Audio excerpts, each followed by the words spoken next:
No, I can't. Oh, there I am. I'm back. How's it going? I'm back, baby.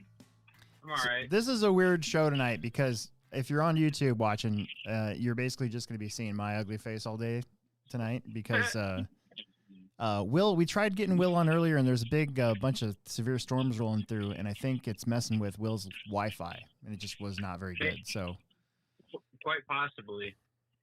So we're trying a different thing. Plus the service that we used did some update and now it's screwing stuff up. So yeah. We're getting the bugs worked out. This is a normal thing for this show. Yeah. Like we're always working on the bugs. Especially since we only do it like once a month now. Yeah. Like it's fine. I enjoy this part of it. It kind of gives it like a homey feeling. Yeah. You know. So this is the Hobbyplex Show podcast. I'm Alex Sturgeon, the manager and race director at the Hobbytown Hobbyplex in Omaha, Nebraska. And with me as always, Will Brenton. And he's a jack of all trades. Right now, he's into oval. Yeah, oval's kind of my bag, baby, right now. Oval's his bag. I don't know. I mean, dirt oval is like always something I've been passionate about full size. Well, yeah, you did it in real life, so why not do it? Yeah, why not do it in RC? Yeah. I don't know. I feel like I'm really making a difference in dirt oval. Like I feel like more needed than I was in off-road. Sure. If that makes sense. Yeah. But like Eric Larson, he just won that race at Sandhill because I helped him a whole bunch. There you go. I don't know. And he's a good guy. I like helping him. Yep. As always, this show is now brought to you by ProTech RC, which I was in such a hurry to leave that I actually forgot to bring some cool product to plug. So I'm a terrible host, I guess. What was it gonna be? I don't know. We plugged. What did we plug last time? I know we did shock shaft pliers the first one.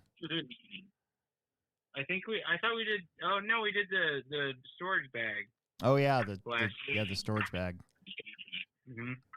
Yeah, I was thinking about grabbing the soldering jig.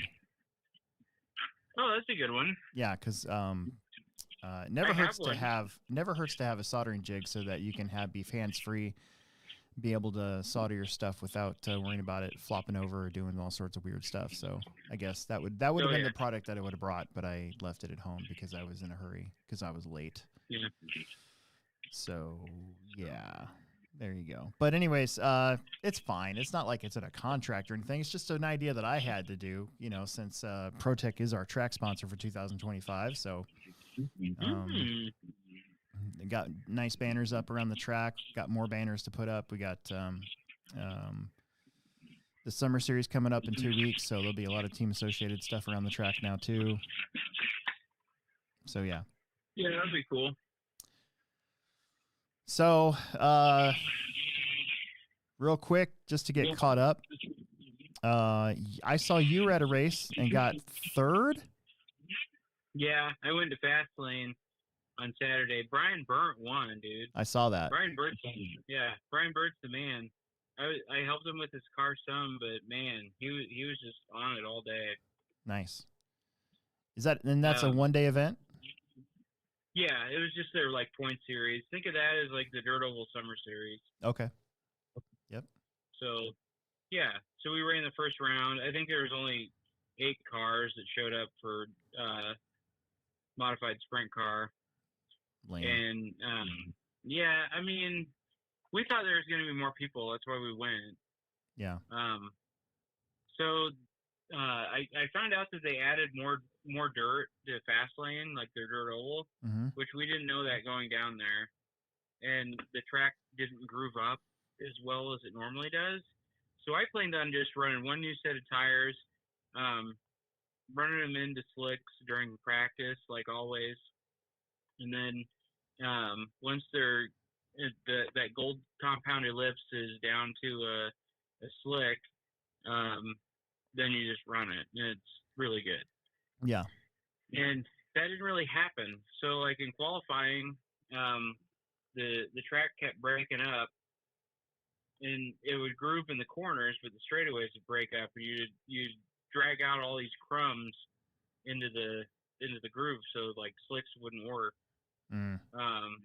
So like my tires were bald, like the ones that I brought and planned on running. So I just like put a bunch of Talon in my car, and I changed my chassis and just made it so it would drive around on slicks, and it worked. And then the sun went down, and Chuck kept watering the track, which actually helped. Yeah. Like it made the difference. It made the track better with him continuing to water, and it would groove back up fast. And had it had enough moisture underneath early, it would have been a whole nother story. Like everything would have been just like the main. But the sun went down, the track grooved up, and we had grip.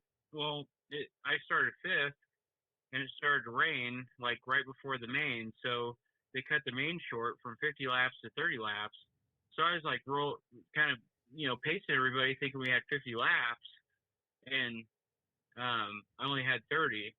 So I was like right on Austin and Burnt at the end, and kind of ready to try to start making moves later in the race. And then the race is over. I was like, well, what happened? Yeah. Oh, we only went 30 because it was raining. I'm like, because it was going to rain, then it never rained anymore. So, I mean, that's outdoor racing. That's outdoor racing, though. I don't miss that at all. Yeah. I mean, that's typical outdoor racing. It happens. Like, I'm not mad about it. I'm glad Brian won. If anybody won, I'm glad it was Brian. I mean, God, that guy works so hard. Yeah. Like, he works on his car a lot. Like polishing, cleaning, helping me, and I help him. Him and I work together so well, and I was glad to see him get a win. That's good. So that was cool. Yeah. And what do you have next then? What's coming up? Well, probably I'm gonna go to Layton. I think they'll probably be my next race. There's Wild Bills coming up. I'd like to go to the week before Wild Bills and work on my car there. So I don't know. I mean, that track's pretty cool. Is that corn craze like thing again? The one that you were at while we were at Muscatine the same weekend? That was Wild Bills I went to. Okay. But yeah, yep. Yeah, they did the King of Corn or whatever it was. King of Corn. Weekend, I thought. Yeah. It's a very Iowa race. They did that. Yep, they did that last weekend. But I'd like to get a club race in before Wild Bills. That's like the big one. Yeah. To get tires broken in, and then we'll run the actual race. But I don't know. My VSA is working so good. Like, my VSA 2 or VS2. Mm-hmm. It's been working really good, and I just need to be better at like adapting to things like that. Yeah. So, because like the track surfaces change so much, like you have to be on top of track reading. Like it's a big deal. Like I changed bodies, I changed wings when we were at King of Dirt, or not King of Dirt, when we were at Fastlane, and I mean that's a huge part of it. Like the aero makes a huge difference. Yeah. Something I didn't think about, and there was a comment on the 22 sprint car video. Yeah. Did you know that video is now doing? Where am I at here? Let me look it up. That video is sitting at. Let's see how many. 4,300 views. Really? Yeah. Is that one of your higher videos? It's one of the better ones in a while. Yeah. Yeah. Nice. The video I did on the Mini B back in December, that's up to 13,000 views. Nice. But anyways, one of the comments was moving the wing forward, and I didn't even look at that. We could have moved the wing all the way forward on that car. Would that have mattered? You think? Yeah, it would have made a pretty big difference. Yeah. Shoot. Oh, another thing I can try later. I didn't really think about that. We didn't get enough runs on it. I mean, pretty much we showed up and ran it and started tuning on it and just worked on the chassis. Yeah, I just replied. I'm like, I don't think we looked at it, but didn't get that far. Yeah. Yeah, I mean, that's a good way to explain it, you know. Yeah. Yep. Yeah, so around the Plex, we've got the Team Associated Summer Series coming up here at the end of the month, May 31st. A little bit later than normal. We normally run it this past weekend would have been round 1, but Emerson, my son, graduated Sunday. Graduated high school. Nice. So I've put another notch into the I don't know, what do you call it? Like had a kid, got married, had a kid, raised a kid. Now he's graduated high school. So it's like another, dude, what is the word I'm looking for? Milestone. There you go. It's a milestone in my life. So, and in Emerson's, of course, and in Gretchen's. But that's pretty crazy. I'm old. No, we're old. Yeah, we're old. Yeah, I'm looking forward to the summer series. In fact, I've got a couple cars to build. I'm building a new truck, and I got the Losi car. The new Losi car. I've got that car. I got to build it. Sick. I will say though, I just got my Mugen working really good again though. And yeah, should I do like a setup video for that Mugen car before I change all the electronics and put it in the Losi car? I would. Because I think I've got it. I think I've got it pretty good. Yeah. And I'm torn because I really, really, really want to keep racing it because it's such an oddball manufacturer. But it's not like a, no offense, but like a, Team C car.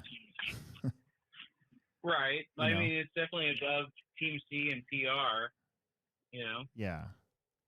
So I don't know. I'm torn. And dude, last Saturday I ran my B64. Holy crap. I forgot how good that car was. You ran the B64. Oh, yeah. Okay, I thought you went the 4-wheel.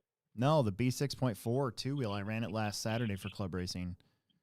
Yeah. Because I was kind of getting frustrated with the Mugen car. And driving it was like, wow, this car is pretty good. And then it's like, how can I get my Mugen car to handle like this car? And then I changed a bunch of stuff. I went crazy short on the rear link, like 4 millimeters shorter. You know how the rear caster blocks, you can put the spacers in there and you can move the little metal, what's that called? Camber mount? Right. You can move it closer, or you can take away the spacers and you can make it longer. Well, they're already flipping. They already flipped from stock. Like Adam Drake's setup has them flipped. Mm-hmm. And I'm like, well, why don't I make those even shorter? So I made them, I put like 4 millimeters in there and used a longer screw, and I made those links super short. Mm-hmm. And the car really liked it. Mm-hmm. Like normally I would think that would make the car want to flip over a lot, right? Mm. Or wouldn't it handle better in bumps though, too, right? I would think it would handle better in bumps. Yeah, shorter link. Anyways, so that's what I did, and I changed shock oil. I've been playing around with shock oil. I went super simple with pistons. I went just 2-hole pistons. 1 7s in the back, 1 6s in the front. Yeah. And I don't know, kind of woke the car up a little bit. So, nice. The other thing I did is the stock. You know how the Mugen car has inserts like the Losi car, the old Losi car. I don't know if the new one does or not yet, but the old Losi car had the inserts, and you can the 4 and the 2 degree are elliptical, so you can change them. Well, it came stock with them as 3. Well, I got the 4 degree ones, and I put the 4 degree ones in there, and that made a hell of a difference with the car. Interesting. So I don't know. I'm torn because I kind of want to stick with it. But if I drive this new Losi car and it's actually like super good, then maybe I'll go with that. Yeah. Or maybe I'll just go with the B64 again and call it good. Yeah.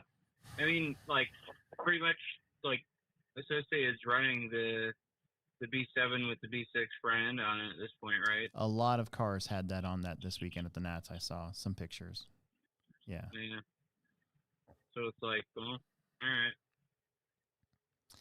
Yeah, I don't know. Emerson put that on his car and he really liked it. So yeah. Hopefully he's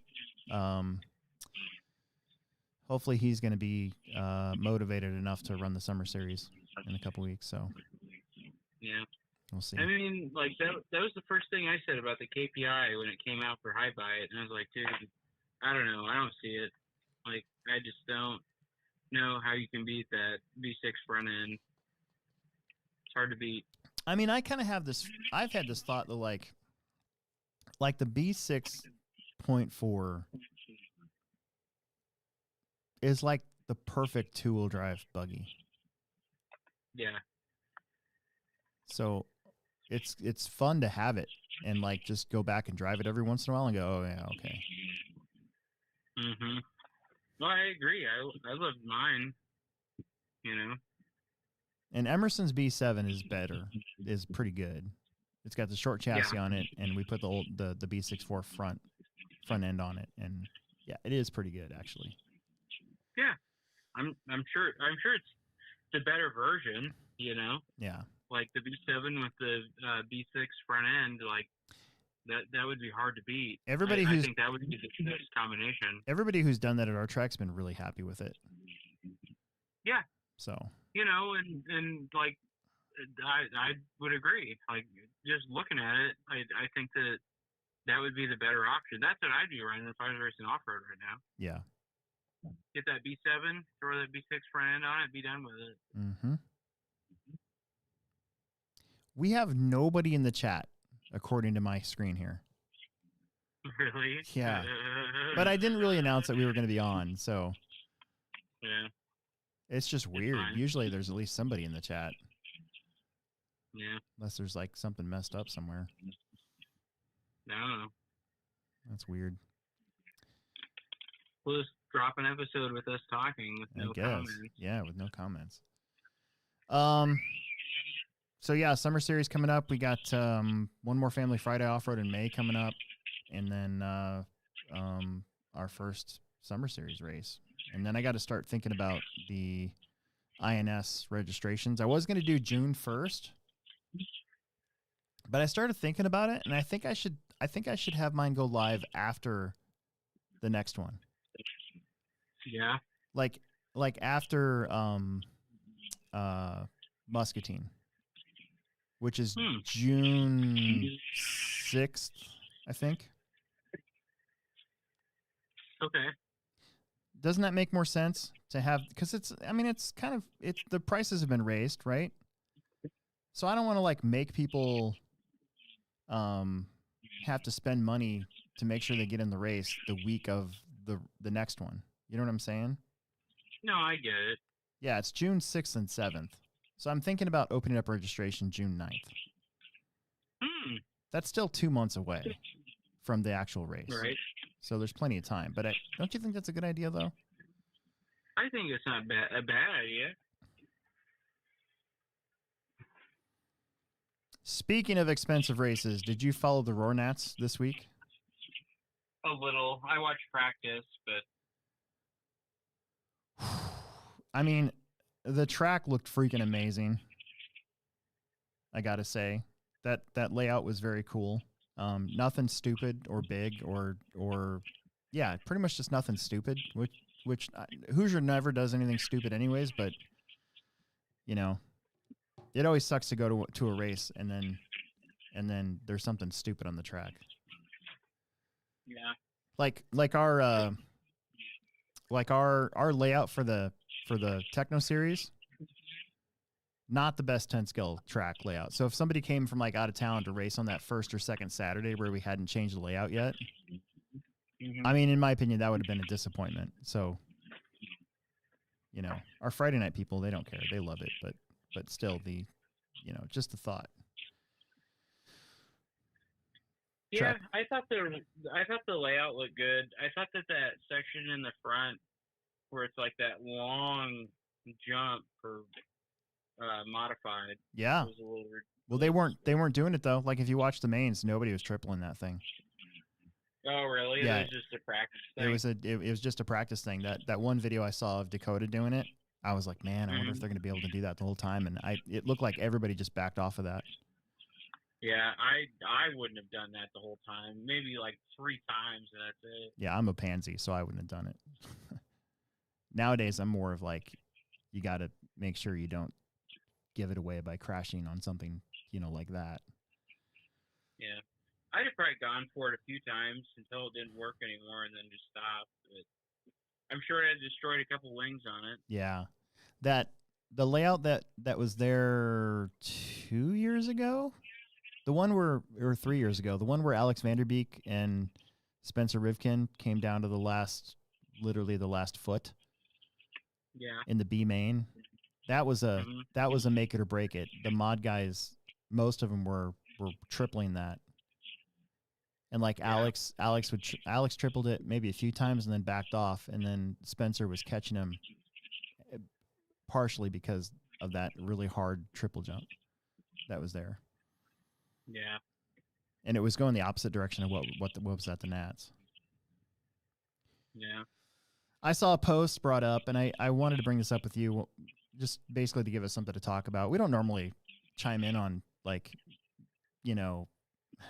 too many. Matter? No, just too many too many hot topics, I guess, in RC. Yeah, maybe we do, but I mean, the Roarnats this year only had 177 entries, I think is what I saw. 167 entries. Dude, the INS dirt oval race had about that much. Yeah. And I was gonna go, but my grandma died this week, so I couldn't go. Right. Yeah, I heard about that. Yeah. I mean, which is I'm fine with not going. I'm not complaining about it. Yeah. I don't know. It makes me, because a place like Hoosier should have been a 300 entry race. Yeah. Because I feel like when you have the Roarnats, like when you're a track that people, it's either going to be a bucket list track or that they know that the track's going to be at least quality. I feel like Hoosier's one of those places, Mhm. Yeah, I do too. But here's the deal. Something I was thinking about is they're all. I saw this post and a lot of the comments and stuff were on the number of classes and the dilution of classes, blah, blah, blah, blah, blah. Honestly, I don't think that's it. I really don't. I don't either. You want to run 3 classes or 2 classes, you've got this to choose from. I will say, I think 40 plus 2-wheel drive modified, I think it had more entries in it than 2-wheel drive modified. Probably. I mean, to be honest with you, like that's kind of what I'm waiting for. Is like my return to Offroad will probably be when I'm over 40. Yeah. Then it'll be 45 plus because you won't let me race with you. So. And Roar Roar makes it so that if you run 40 plus, you can't run 2-wheel mod. Yeah, and that's good. It should be that way. Yeah, like the INS races, I could run mod and 2-wheel, and I could run 40 plus and 2-wheel if I wanted to. I know Al does that, but I think that sucks though because you get an extra run. Yeah, you get some track time. I know. You get more track time because you're old. Yeah. It's something I have no control over. I cannot just pay to run that class. Right. Yeah. Well, I think that's why. I think that's why, like at some races, they were making a stink about that because guys like Adam Drake would race 40 plus nitro buggy, and then also race the regular. So he'd get an extra like 20-minute main. Yeah. You know. He would, and that would make a huge difference. Yeah. But here's the thing. I don't personally think it has anything to do with the class structure. The class structure has been what it always been. The 240 plus classes that were added, I think are good. I think it's for guys like me who have a kid also racing. I especially wouldn't want to race. Like I'll never race 4-wheel drive mod again. At any of these events because like last year's INS finals, they sorted me into the A main heat based on points. Right. Just because I had ran 4-wheel mod a couple times. And so then I got like I totally ruined Aiden Horn's race because he basically jumped on me because he was so much faster than me. Like I should have never been there to begin with, you know? Yeah. I mean, you pretty much wasted a run because you got sorted weird. But if they had a 40 plus mod four-wheel drive class, I totally would have ran that. Yeah. And I would have felt a little bit better, you know, going into things. Right. I think it's the price of the entry fee.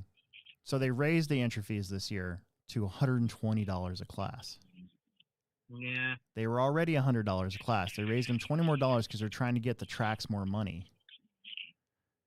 But my thought on that is it was already expensive. Now you just made it even more expensive. If Emerson and I had gone to Nats, we would have ran 5 classes between us.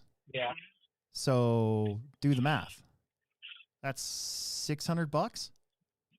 Yeah. In entry fees. And that's before you spend $600 on tires. Yeah. Well, and then the spec classes, when you go to the Nats, the spec classes, you have to buy your tires there.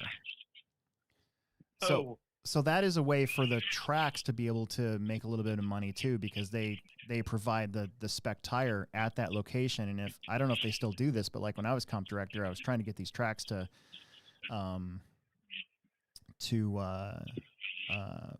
have them ready to go, you know, to have them branded or whatever. I don't know if they do the branding thing anymore. Well, you and I were branding tires for our Roar Nat. Yes, we were. A week ahead of time. Yes. I made sure to have I was there. I was there at the store. The right way to do it, in my opinion, is to have 3 sets. Everybody's going to buy at least 3 sets of tires. So have 3 sets of tires for every single spec racer, branded and ready to go. So you can just sell them, so they can get them, so they can go start mounting tires. You know. But I don't know if they're going to do the branding thing anymore. I think they just have to be purchased there, I guess. But then my question is, well, how do you know if they're purchased there? So they have to have something on them, you know, either like a mark or something like that. I know at the Worlds, they had, once you mounted your tires, they marked them with that pen that only is seen on blacklight or whatever. I think that's how they did it. Yeah. But yeah, so it's already an expensive race, and then you add on $20 in entry fee on top of an already expensive entry fee. To put it into perspective, the INS race now are $60 for your first entry. So it costs twice as much to go to the Nats as it does to go to the INS race per class. Yeah. And then your second class, you get a break. It's now, what is it, 50, I think? You know, and then, but there is no break at the Roar race. Right. I just think they're I think the problem is if you make it so expensive, then the only people that can go are those who can afford it, which would be most of the manufacturers, not a whole lot of little guys. You know, maybe some local crowds. I'm pretty sure I bet you the 21.5 class was a lot of locals, I bet. Yeah. I mean, I agree. Like, I mean, I could afford it. I don't want to pay it. Yeah. I mean, me personally, when we saw that it was a Hoosier, Emerson and I were kind of excited. We wanted to go. We didn't go because for sure Emerson's graduation was the same weekend, and we're not going to skip out on his actual graduation walk for an RC car race. Yeah. You know. Right. But there's some things that are more important. Well, for sure. But if it wasn't, I mean, we probably would have gone, and it would have sucked for me. Yeah. Payment, you know, just payment wise, like I would have ate it. And then then you're there at a Roar race. You're there from Wednesday. Yeah. So you got, I don't know, $1,000 hotel bill, if not more. Yeah. On top of all that. Yeah. I mean, the one thing they got going for them is this Roar Nats is still cheaper than 2014 when SRS charged people for pitting. So. I mean, maybe. The Roar stuff's always been sort of expensive, I guess, but I'm just looking at it like for me, it would have been a tough choice because 3 weeks later is the INS race in Muscatine. So yeah, if you're somebody like me who's paying for most of this stuff, like especially the travel related stuff and the entry fee related stuff, like would I have done the Roar race if we could go, or would I have said, we could enter 2 INS races for the price of 1 Roar National? Yeah, I consider the INS races a bigger deal to win than Roar. I'm not going to argue. I really am not. Just because there's more people there. Yeah. Like when I won it, what was that, 22? Like there was more people there than at Aurora Nationals. Mm-hmm. So was that a national championship? I don't know. And then also I'm pretty sure this is an off year. So I don't think, because the Nats are in Australia in September. Mm-hmm. So this isn't a qualifying year for anything either. Yeah. So you also had that. Sometimes I've noticed when I was on the Roar, when I was doing the Roar stuff, I did notice that like any off year national was always lower than the qualifying year national. Right. Even though it's the same guys running mod anyways, I agree. I mean, shit, dude, when I was at Fastlane, there's people there practicing off-road. I didn't recognize any of them, Yeah. Like, it's insane the crowd that has changed. Yeah. Since I've been racing oval. Yeah, you probably wouldn't recognize too many off-road people other than the boys, maybe. Yeah. It's we got a lot of the new crowd that we have at the Plex, and that they're starting to come on Saturdays now. I'm really enjoying, because it's once again the way I like it, which is kind of low key, and they're willing to put up with me racing and not announcing and having the computer do most of it when I'm racing, and it's just kind of fun, and again kind of low key too. So yeah. But that'll change. I mean, in 2 weeks we have the summer series, so the crew that you would recognize, they'll all be there. Maybe I should just show up and run the INS race. Do it. I don't know. We'll see. I was thinking about it today. I went and watched the guys like practicing off road, and it's like, man, I kind of miss that. Yeah. When I was at Fastlane. I want to get to some of the Nats results, but before we get there, since you brought it up, the INS track layout, I think I kind of have it figured out. I think I'm gonna try to rent a roller. Roller camper? Yeah, like a riding roller. Yeah, I've been telling you to do that for years. I know, but it's like $400. Yeah. But so what? Yeah, I'm gonna because now that we have an operational tiller again, like I think we can make the track smoother. The track's not very smooth right now. The tiller was great, and getting all that dirt we had churned up was a really good thing, and getting the gypsum added to the track was a really good thing. I will say I gave it a month since the ProTech race. That track, it would not groove to save its life. So I did put some stay wet on it last week. Yeah. Guess what happened? Track sped up. It was 2 seconds faster. Like normally, if you go out there and practice at 10:30, you're doing the lap times that would have been done on Friday. Mm-hmm. And I went out there at 10:30, and the track had that look to it again where like normally when I put stay wet down, like you can go out there, you can throw as much water as you want it the night before, and you go out there and there's hardly any trace of it. It had that look again, but the track, you could take your feet and you could kind of like scrape it along the ground, and you could feel that it was somewhat tacky still, and you could kind of hear the of your feet. Ooh. So it was like 2 seconds faster at 10:30 in the morning. So I didn't want to do it because I know what'll happen, and it's already happened. Like that really windy day we had was on a Friday, yeah. and seeped through. I'm sure some of the air seeped through the garage doors a little bit, and also it's just been really dry, so that our moisture is just getting sucked out of the track. Well, it happened big time because of the wind, and yeah, the track cracked a whole bunch, cracked a lot. But so here's what I did on Friday night. This Friday, I was shocked by how dry it got, and it's mostly because of the wind. So that night, I watered the track for probably 40 minutes. I put tons of water into the track, tons of it. The next morning, it was dialed, dude. Saturday was good. And we only had 25 entries on Saturday, and I did a 21.7 with my Mugen. And the fastest I could make that thing go at the Pro Tech race was a 21.9. So our track is there again. I'm excited for that, but I do want to roll it in. I want to rent a roller, and I want to be able to have it be quite a bit smoother than what we've had in the past.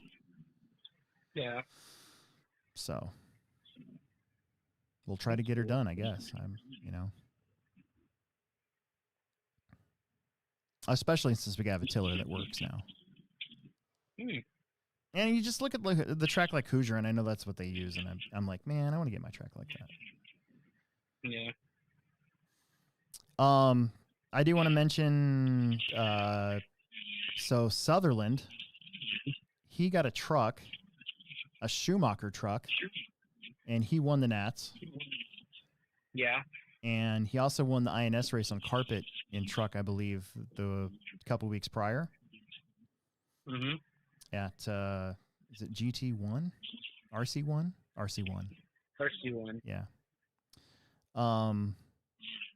Mac got third in mod 4-wheel drive, and he was up there in qualifying in 2-wheel. I didn't catch what happened to his 2-wheel drive mains, but he made the main. Poor Mac. Nice.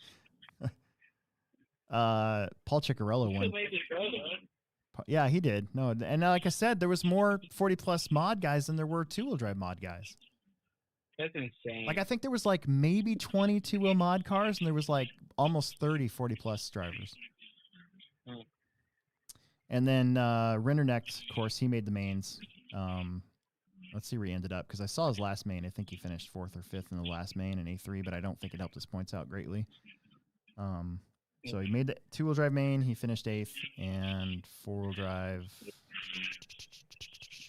4-wheel drive, he finished 10th. But of course, Dakota won 4-wheel. He got another national champ, and then Schimmel, Brennan Schimmel. He got a 2-wheel drive national championship after. It's kind of been cool to see him. He's one of the ones that I think of when I think of like Davey Botta, Chase Lemieux, Brennan Schimmel, those guys that did the INS starting out in stock, and then they progressed and jumped up into mod, and then maybe took them a year, and then now they can win national titles. I mean, Brennan was a world's qualifier, so obviously he's got plenty of talent there too. Oh yeah. He made the 8 Worlds in 23, so but now that's the 2 previous TLR drivers, right? Mm-hmm. So getting a national championship with X-Ray. That's cool though. Yeah. Let's see. Sutherland got 3rd in 2-wheel stock. I did catch some of the 2-wheel stock mains. They were pretty crazy. Yeah. Aaron Mitchell, you know who that is? Name sounds familiar. He's from Cedar Rapids, and he came over a few times with on to race with us on carpet. Oh, that's how I know And him. he's been making mains, getting really fast. He's the one who him, Emerson, and Talon Henley were in the B main at the INS at trackside, and Emerson unfortunately ended up 3rd in that one. Yeah. Speaking of Talon, Henley, he was your TQ. He finished 4th. Not really sure. You wonder about these kids sometimes. You know, that's a lot of pressure, a lot of nerves too. It's his home track, you know, so it, you know, there ain't nothing wrong with that though. Yeah. So I don't know. I mean, it was a low turnout for in my opinion, for Rornat's electric 10 scale off road, but I mean, everybody that I hope this doesn't sound crappy, but like everybody that matters was there. Yeah. For the most part, like if you look at the results, it's all the same people that race in the INS. Yeah. And it's all the same. It's all the same 10 scale racers that would be at a 10 scale race, like the Clash or like the Desert Classic or Roar National, you know. Right. So we got to get that. We got to get that. That privateer to get up there and shock everybody again one day. That'd be cool, but I think those days are long gone. Yeah, I know. Anyways. Finally got some comments. Joel Kincaid wants to know where my kickstart is. I was kind of in a hurry, and everybody's out here in Omaha again. So I found 8 of them at a quick shop, and I bought them all. And they're in my truck, but they were warm, and I'm not going to drink a warm kickstart, so got some water. God. Yeah, I got some water. It's probably better for me anyways. Yeah.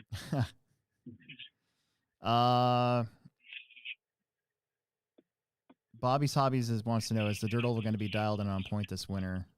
I think there'll be a big group of Iowa coming over. I think so. Who said that? Bobby's Hobbies, LLC. Hell yeah, Bobby. I think so. I mean, we're going to, I think Tim and I are planning on tilling up the whole thing and resetting it. And I'm going to have Rob, see if Rob will come in with his magic track machine and go around it with the thing that busts up all the little clods that are left. Yeah. And it also like tamps the track in a little bit. So I think so. I think it'll be good. You know, it's going to be the Plex track. You know, over time, you're going to have those drips from the ceiling with all the condensation, you know, kind of build up. There's not a lot we can do about that. So, no. Put more gutters up. Yeah. My thing lately is, where does that water go? Like, can it the edges? Can it rot the steel? Can the steel get rusty and then make the building compromised and fall in? If you have it landing directly on the steel, yeah, but like, you know, like, can it hurt the integrity of the building 20 years from now? If you have it landing like running up next to the steel directly, but if you have it landed on the ground next to it, should be fine. Yeah, I got to look at all that one day and just add it to the list of stuff I got to do. Yeah. So I got a new Losi car at home to build. I haven't even opened the box yet. I got a text from somebody, "Hey, have you built your 22X yet?" I'm like, "Dude, it just showed up like 4 hours ago." Like, the Plex got him at like noon, so I guess that's 8 hours. But I was at home. It's my day off. Right. I would have been fishing today if it was. But we're doing this. Well, partially. So Gretchen, so we're having Emerson's party at our house on Saturday, and we're in like full clean mode now. So Gretchen's got me. Gretchen had me cleaning my room out and cleaning the basement out. Yeah. So yeah. So I wouldn't have gone fishing today anyways, probably. I would have hated it, but I wouldn't have done it. Yeah. You would have just been like weird the whole time. If it was nice out, I would have been miserable here. I would have been here and I would have been like, man, I would have been complaining about my life, which is awesome, but for some reason I still find ways to complain about stuff. Yeah. Corey Tannehill said a humid environment is worse for steel than direct contact with water. Well, it gets very humid in there. Interesting. I do worry about that. That's one thing I do worry. I mean, that building is 15 years old now. Yeah. And it's, it's there's a lot of humidity in there all year round. So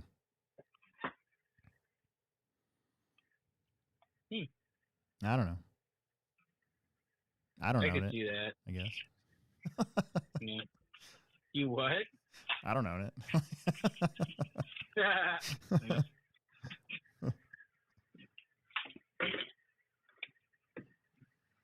Anyways, okay. I wanted to talk about the Nats. I wanted to talk about our summer series coming up. Entries for the INS race. I think June 8th. I think is the right date. I was going to do it June 1st, but I think having it open up after the next INS race is a good idea. Yeah. So that's about it. That's all I got.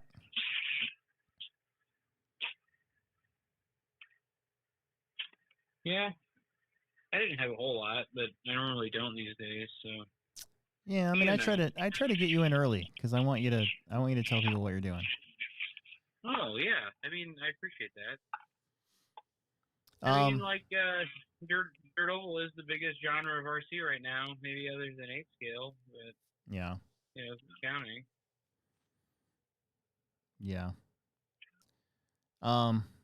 Looking at June, we have a Friday, Saturday race the weekend of the 6th and 7th. Some of the boys will probably be gone to INS at Muscatine for that one. The summer series is the following weekend. And then the weekend after that is another Family Friday off-road and Saturday. But then the 27th and 28th and 29th, Emerson and I hopefully will be in Kansas City for their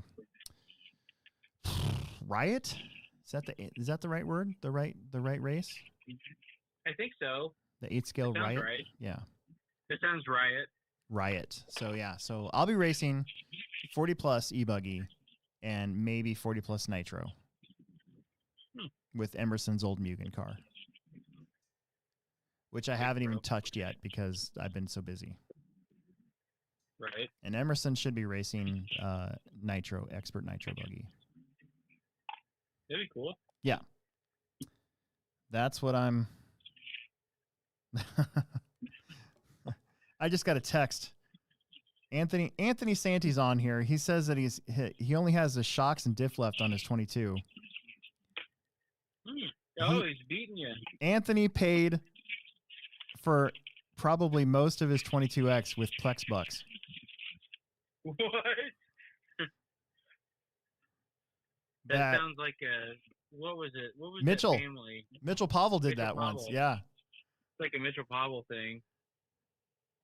I always wanted to save my Plex box and buy a transponder. That's a good way to use it. We've actually had somebody, I think John Haas did that once. Yeah. But, like, honestly, I have a whole bunch of Plex box sitting here. I never used them. Yeah. I don't know. I kind of like having those as like a trophy. Yeah. Is the way I'm kind of looking at it. Yeah. You know what? I think we're one of the few tracks that still does stuff like that. Yeah. But I don't want to change it because I feel like if you come to the track and you do well, you should get something. I don't know. Yeah. People count on that, Yeah. I've had parents once tell me that they wanted a ribbon or something. They didn't even want Plex bucks, and I'm like, well, because they're like, well, he's going to use it and it's going to be gone. We want to keep it. Yeah. I mean, that's cool. That's why I used to do ribbons for Plex spec. I used to do ribbons and Plex bucks. Yeah. But yeah, not anymore. The source for the ribbons actually went away. So. Interesting. That's crazy. Good job, Anthony. He said most of them were from Tiny Tuesdays. Yeah. That's a lot of racing. Honestly, that I just got the. I'm not gonna tell you guys how much it was, but that's a lot of racing. RC car racing. That's a lot, actually. That's good. I mean, that's what they're there for, you know. Right. Bobby's Hobbies wants to know if I'm gonna come to Iowa with Will the 6th and the 7th. We can find all sorts of rented rides if you don't want to run the 22S. Nope, I gotta stay home. I gotta run races. I'm the only one running races right out the Plex. So when I take days off, basically the racing shuts off. So what race am I going to? 6th and the 7th, probably of June. For what track? I don't know. Oh. Has to be one of the two Iowa tracks. Adele or Layton. Yeah. Tell us which track I'm going to, and I'll be there.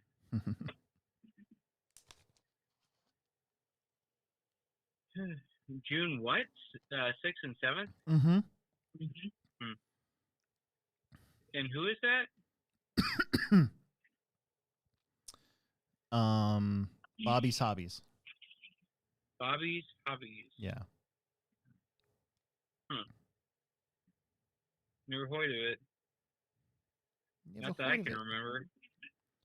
Never heard of it. Oh, the Wild Bill Classic, Layton. Oh, all right. Yeah, Alex, you coming to Wild Bill's with me? Brian can't go, so I'll just be going by myself. I can't go. Why not? I would have to take that off, and I can't do it. I don't know. I'm telling you, if you start racing oval, you'd probably really like it. No, I know. I don't disagree. At least the cars look like something, you know? Yeah. I mean, they do. Yeah.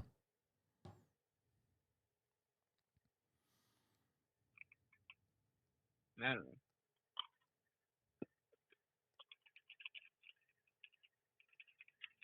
I'm cleaning all my ceramic bearings and lighter fluid right now like a true OG. Nice. I got a container soaking. I wish we could see it. Yeah, it'd be cool. I mean, that's some old school shit. I don't think people do that anymore. I don't know. I never clean my bearings. Oh yeah. I just replace them. These are ceramics, though. Like, right. I had to pay for those. Yeah. Yeah. It's different than associated bearings, which I don't. You know? Buy a new one. Dude, that's got to be so weird to, like the people that are, like, new right now. Like, who's this guy that's, like, sponsored by Associated that we haven't seen in, like, 2 years? Isn't that weird? Mm-hmm. Well, yeah, but people know you from this, though. I suppose. It's pretty cool. It's fun to, when we do a podcast, I get a lot of questions about when you're going to come back and race. There's a lot of people that there's a lot of people that know you from this that haven't seen you a lot in person, but know that you're my counterpart on here. So. Right. Yeah. I mean, I was good at off-road, don't you think? Yeah. Oh, yeah. Heck yeah. Yeah. I don't know. I just got kind of, like, burned out on it. No, I know. I still enjoy it, though. Mm-hmm. I mean, like, I miss driving off-road. Because I feel like now, if you don't hit the setup, I'm just like a sitting duck, and I'm not driving my full potential. Right. But like in off-road, I could drive the shit out of something and beat people. Yeah, boy. That Mugen car of mine, though, you can't do that.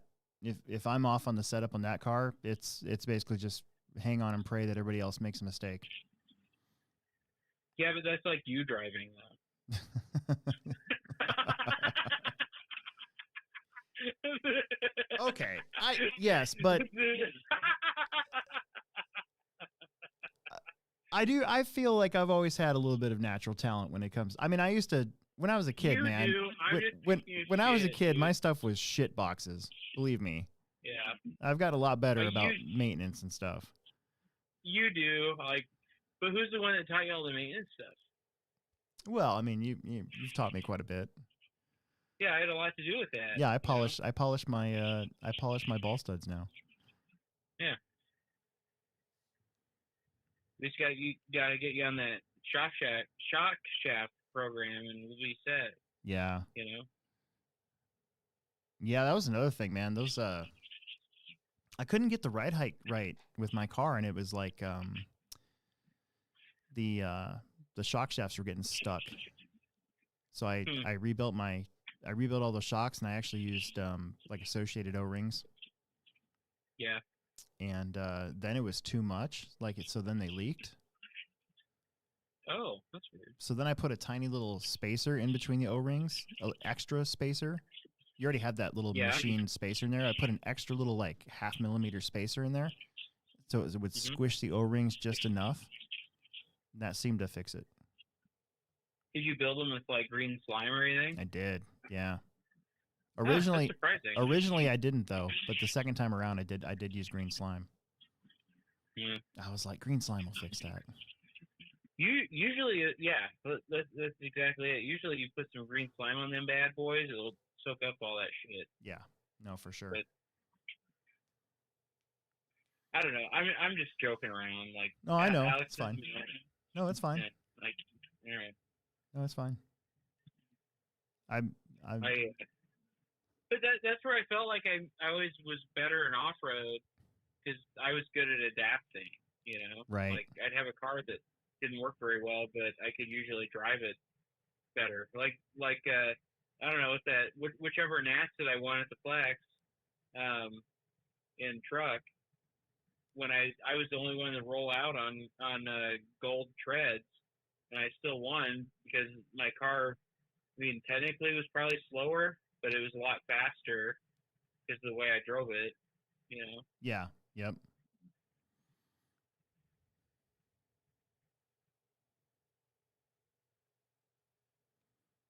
My wife's trying to get our Sam's Club going again. So we're having tacos, so I think they have to get 100 pounds of taco meat. So yeah, and they're gonna cook taco meat every single night this week. Yeah. So all they got to do is warm it up. That's cool. that was my thing the last time I was down at Fastlane though. There's guys practicing there with Reedy shirts on and associated shirts on. I'm like, I have no idea who that is. I was like, dude, it's only been 2 years. That is so weird. Yeah. Think about what I was actually thinking about this the other day. So we've been running now 21 years straight. And I started thinking about all the change that's happened, all the different people that have come and go, all the people that have stayed the same. Like Anthony Santi is one of them. You know, he was racing 20 years ago. He took a break, but now he's back. I mean, it's I'm like one of the only guys from 20 years ago that never took a break. Yeah. Well, I mean, think about the on-road crowd. I mean, like Ken McKinney. He's never taken a break, you know? Right. He's one of the OGs. He's a core group. And I mean, I've said this before, but I mean, I think I've raced RC cars every week for 20 plus years now without a break. Yeah. You know? I had somebody in Oval ask me about that. Like, how long have you been racing? Like, I don't know. Since I was 12, nonstop. Right. Like, you know? Yeah. It's pretty crazy.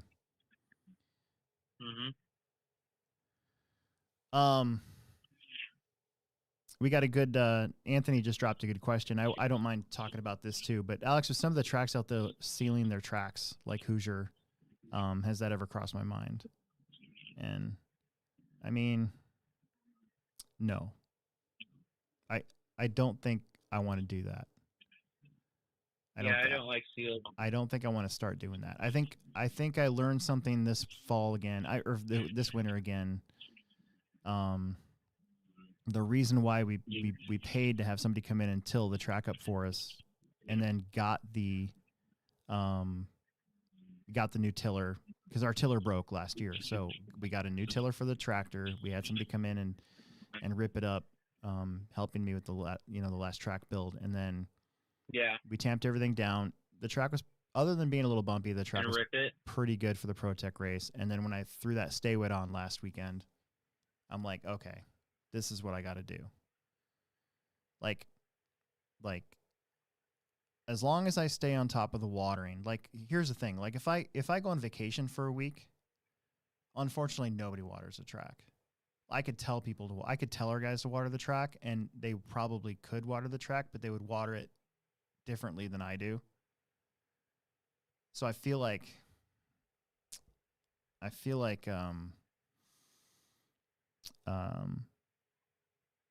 especially when the summertime stuff comes around, like the INS race and the Pro Tech race and our summer series races, I kind of have our stuff kind of figured out. And the Stay Wet that we use, I originally got that to keep the dust down, but also to make it so that I didn't have to water during the day. And that's happened ever since. So I feel like there's, I feel like we got our place kind of figured out. It's just last year, the track was probably a little bumpier than what it had been in the past. And the Pro Tech race, I thought tilling the track and then using the tamper would be fine, but we only have one tamper, so it took forever. And some of the sections did kind of end up getting like tractor marks on them, like the teeth from the Bobcat bucket, and it where they got dragged back, and then those permanently are there, and they didn't get filled in. So I think that's what that's all about, and I think that's why I would like to use I think that's what I would like to try to use, a roller as well as a tamper for the jumps. So, I think those that have sealed it, I think they're fine. Eddie's got it figured out at Hoosier. I think Coyote Hobbies does it. I think Eaton's is doing it now too. I just don't think we need to do that. Plus, like, one of the comments in here was we're like, that track's always getting monster jammed on, so it'd be to seal it and then have the middle of the week open track. I don't think that'd be good for a sealed track. That's just I'm just throwing that one out there. It's already tough enough to maintain that track with all the Sunday fun day stuff, That's why we're doing the timed practice. By the way, Will, we're doing that timed practice. And I am I'm loving it. You lost Will. His line dropped. Oh, Will's line dropped? Well, anyways, so you guys that are out there that are listening to this that are near the Plex, timed practice every Tuesday night from 4 to 9. That is a perfect night to come hang out. I've had some people try to get me to run racing on Tuesdays. I don't want to do it. I like being able to just go down there and just change some stuff and go hammer out some laps and actually be able to feel the difference again, and not have to worry about being ready for a heat or trying something in a heat and then it doesn't work and then you're frustrated because you could have just left your car alone. So well, since we might get Will back, I don't know, maybe his phone died or something, but we'll go down this real quick here. What's the best track timer to use for a backyard track? Oof. Does the Robotronic one still exist? Or JLAP maybe? There was one, if you don't want to use live time, because then you'd have to get, you pretty much have to have an A and B decoder, and those things are $4,000. So, your only other real option is it's probably something like a Robotronic system that uses infrared through the car. So you set up a thing on the side of the track, and then you set this thing up in your car. And pro drivers were using this to get lap times, but have it on their phone instead of for all the public to see. So it's kind of a secret thing, as like a tuning mate or something like that. So that's one I can think of. TrackMate is compatible with LiveTime. Is TrackMate the one that maybe like the Microbees? Not Microbees, the Mini Zs? I know theirs is a little different. I know they got their own transponder system. Could be that, actually. But yeah, that's all I can think of. If you don't want to go the A and B route and have to spend all that money on that, you have to look for one that's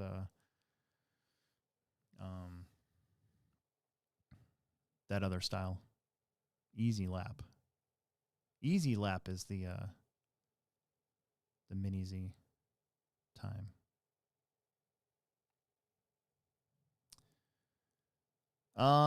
Percent clay, you think I can just use the dirt I have.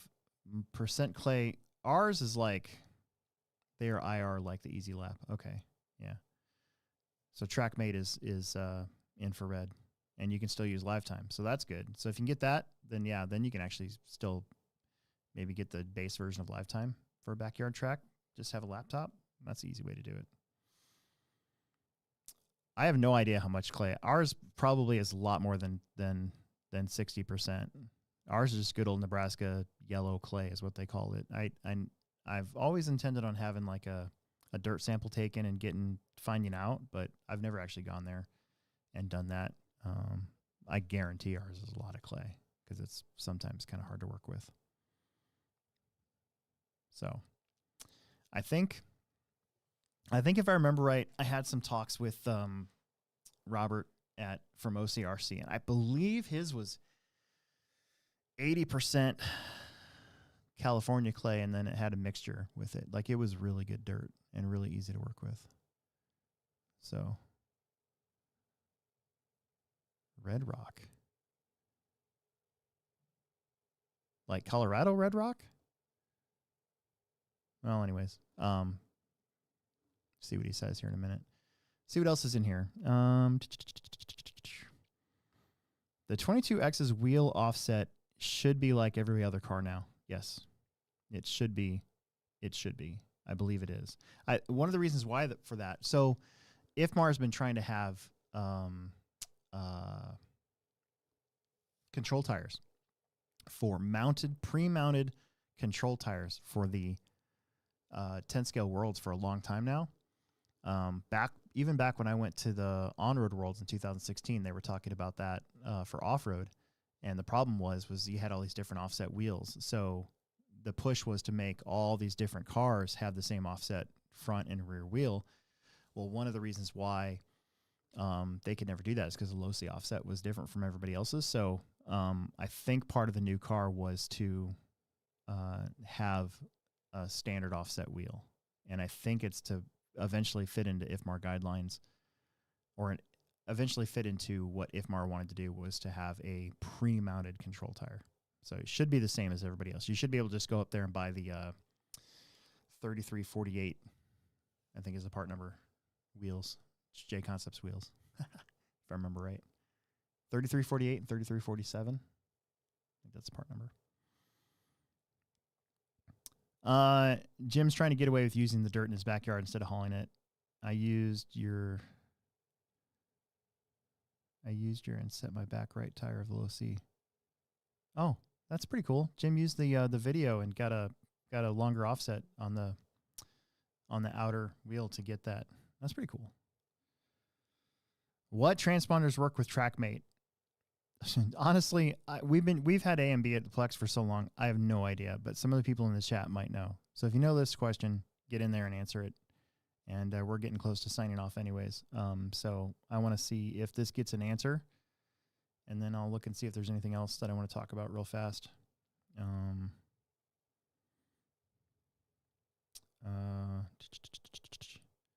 I did want to say something. about our club racing before we go. And I want to get into the results because I think I'm correct. So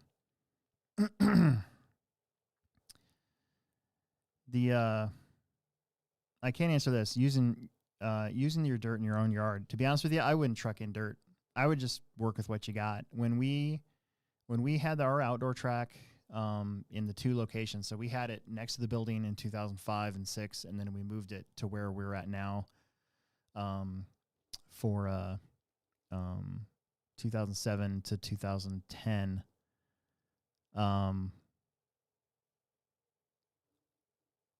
It was just what we had. We did bring in some dirt when we built the indoor track, because the stuff that they were bringing in to level out the ground, I went over and I put my hand in it and I went, oh my gosh, this is like really good stuff. But that's the only reason we brought it in. I'm positive that stuff was pretty heavy on the clay side of things. So how far down should I till? I think it depends on what kind of tiller you're using, but don't till that much. Like, I don't know, maybe a foot, 18 inches. That's all you need to do. Just churn it up. And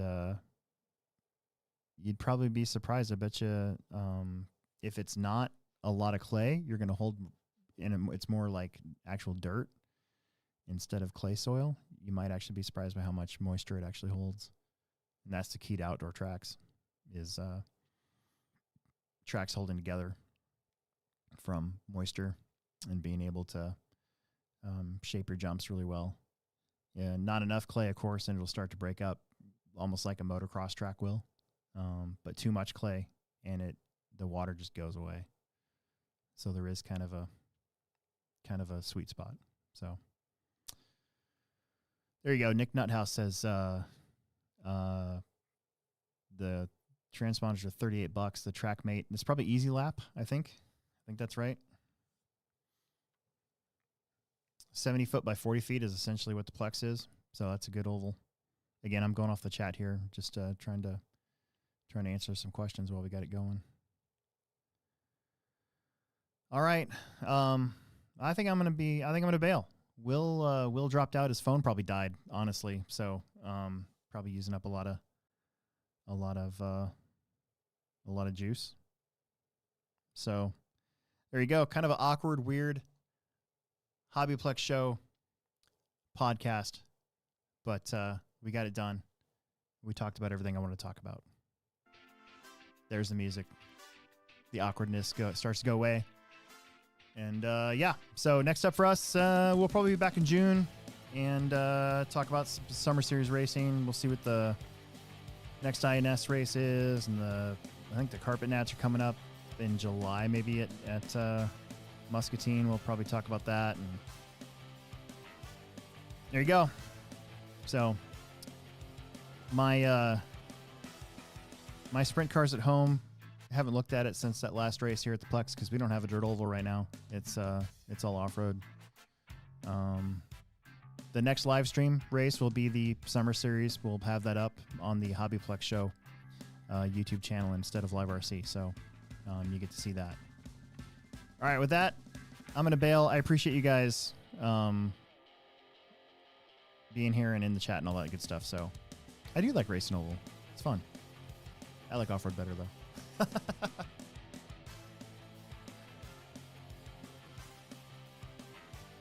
See ya.